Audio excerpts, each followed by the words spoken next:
আল্লাহ রসুল মালিকুল মউত আজরাইল আলাইহিস সালাতু ওয়াস সালামকে একবার জিজ্ঞাসা করেছিলেন, তুমি এত শক্ত, এত পাষাণ, এত কঠিন কি করে হইলা? মালিকুল মউতকে আমারে বানাইছি সেই জিনিস দিয়া, দয়া মায়া মহব্বত, এটা আমার নিদানে নাই, পাঁজিতে নাই, পুঁথিতে নাই, বালামে নাই। আমার জীবনের সবকিছু হলো কঠোর,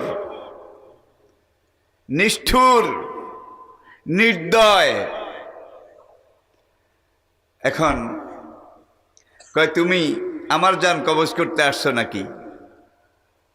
মালিকুল মউত বলে, আপনি অনুমতি দিয়েছেন জিবরাইলের মারফতে। ওলামায়ে কেরাম জানেন বিশাল ইতিহাস, আপনার অনুমতিক্রমে আমি এসেছি। আজরাইল শুধু কান্দে, শুধু কান্দে। নবীর জান কবজ করতে পাঠাইছে, কান্দে। নবীজি জিজ্ঞাসা করলেন, মা ইয়াবকিকা ইয়া মালাকাল মউত, মালাকুল মউত তুমি কাঁদছো কেন? আপনার জান কবজ করতে এসে আমার মন চায় না। আপনার সাহাবায়ে কেরাম তাদের কান্না দেখে আমার পাষাণ হৃদয় আজকে বিগলিত হয়ে গেছে। তুমি আবার কাঁদতেও জানো?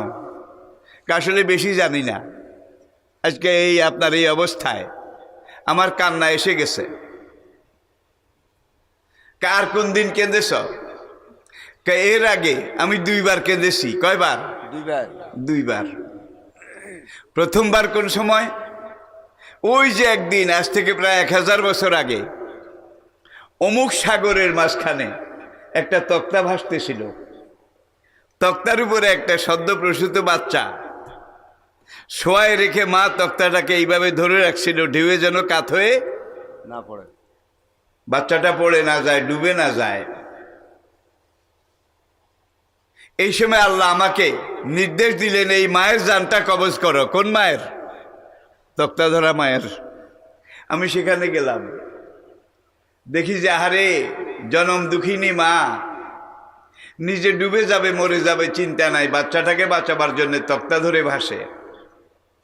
এই সময় আল্লাহ আমাকে বলছেন, এই মাটার জান কবজ করো।